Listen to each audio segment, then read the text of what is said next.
Hello, my dons and dolls. It is Friday night. I'm sitting here all by myself. Not really. There's like a whole bunch of people out that door drinking my water for the night. So refreshing and hydrating.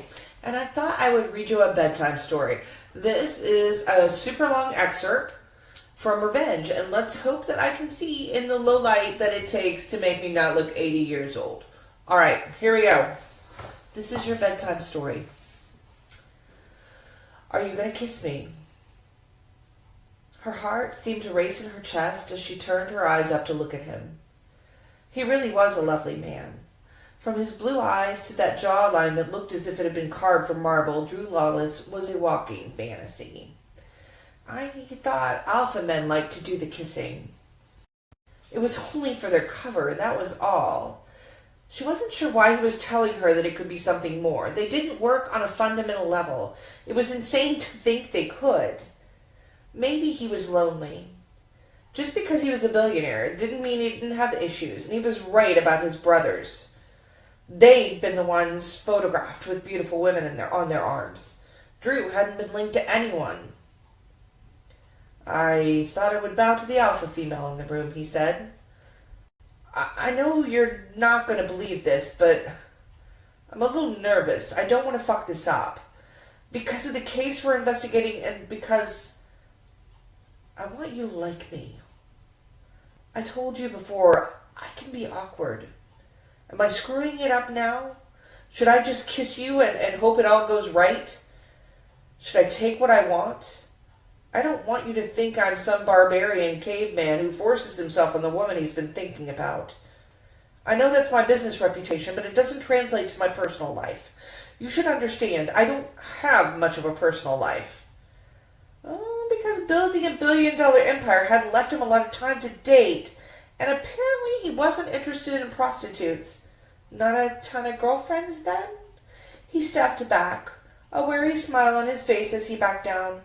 No. I dated a bit, but it was mostly friends with benefits, that kind of situation. Mostly with coworkers. I'm sorry I'm pushing you too fast. I suppose my family will understand that I don't do public displays of affection. I can be a bit chilly. But he didn't want to be. What if he was telling her the truth, and he didn't know how to reach out and ask for what he wanted? What has his childhood taught him? Certainly nothing good. He'd spent all his time on work and trying to clear his father's name, and now he was watching his siblings settle down and be happy. While she was sure he wanted happiness for them, where did that leave Drew? With an empty house and not a lot of kindness. He was exactly the kind of man who would plan and scheme to get what he wanted because he didn't trust anyone enough to simply ask. This whole stupid, crazed plan was Drew Lawless's way of asking her to give them a shot. She still wasn't sure it was a good idea, but she found she couldn't leave him sitting there alone. He wanted to fit in with his happy sister and brothers. He didn't want to be the one left out in the cold. She moved in front of him before he could pull his chair back. Were you affectionate with your friends with benefits? Was comfort and tenderness a benefit for you? He went still, suspicion playing on his face. No. I went as long as I could, and then I would ask for a date. A date consisted of fucking and then talking about work. I never introduced them to my family, nor not outside the bounds of work. I chose logical, practical women. Women who understood that it was purely physical. Sex is more than physical, Drew. When you're in love with someone, you want to be around them. Physical affection is how you show the person you love that you need him or her. Maybe he needed her for more than a story. I'm going to sit in your lap and we're going to talk. Is that all right? A smile that was pure masculine anticipation hit his face. Yeah. Hey, this is still an academic pursuit, she said with a laugh, because she knew damn well she was lying. She lowered herself down and he curled his arms around her, one on her waist and one against her knee. Understood, he said a bit solemnly. So you've been in love? You haven't? She settled in, letting her arm drift around his shoulders. It should have been awkward, but somehow they seemed to fit. With the logical, practical women, no. The funny thing is, one of those women went completely batshit crazy over one of my engineers. I didn't understand it at the time. She would get so upset when she was such a reasonable woman. They're married and have 2 kids now, and she still loses her shit from time to time when he pisses her off. Because she loves him. Okay, so because she loves him, she cries at the oddest times? He'll send her flowers, and she cries. I don't get that. And my sister, she fell for Case, and when he pisses her off, she ended up roaming the globe for 6 months trying to forget him. 1 or 2 voicemails when she gets home, and she's all over him again. Because she really couldn't live without him. I thought my mother and father were in love. She sighed and did what came naturally. She reached up and stroked his hair.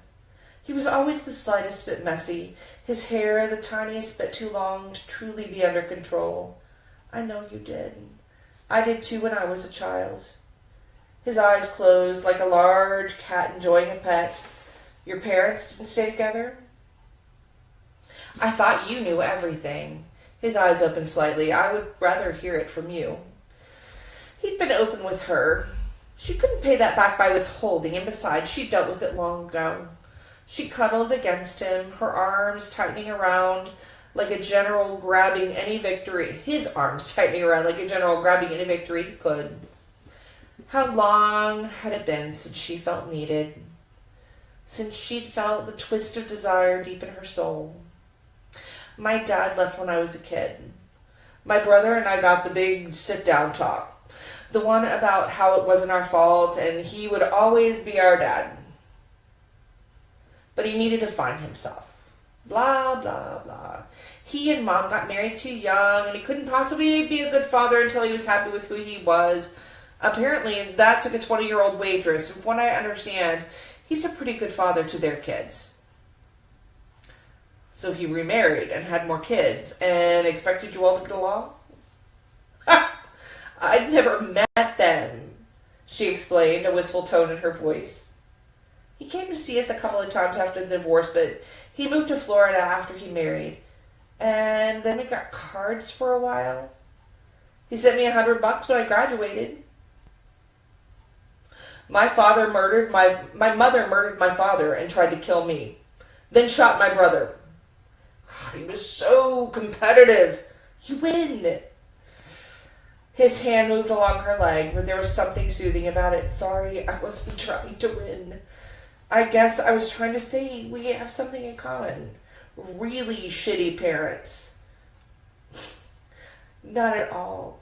My mother was wonderful. It was funny, but she seemed almost to bloom after he was gone.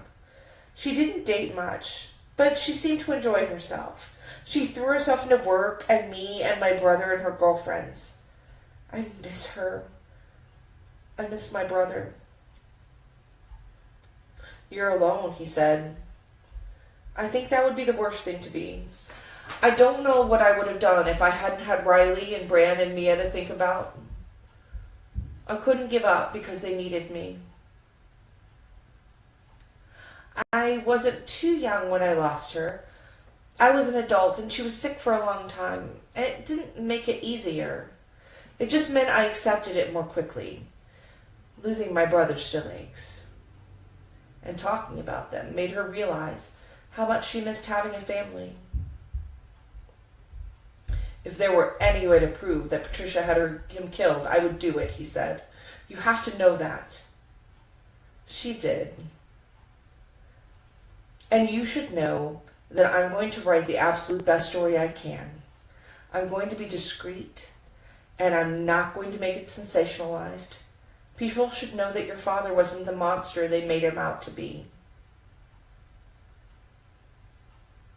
Are you ever going to kiss me? Drew asked. He was deflecting and she knew it, but she supposed he'd opened up enough for one day. She tilted her head up and reached his face, cupping his cheek with her hand. You really want me to kiss you? So fucking bad, sweetheart. To prove we can make this work, that we can fool your family? He shook his head. Haven't you figured it out yet? I want to prove we have chemistry. I want to prove that we can work together and play together, and not because we both got an itch to scratch. I'm sick of that, and I knew it the first time I saw you.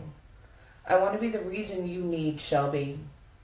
I want to be the only one you want.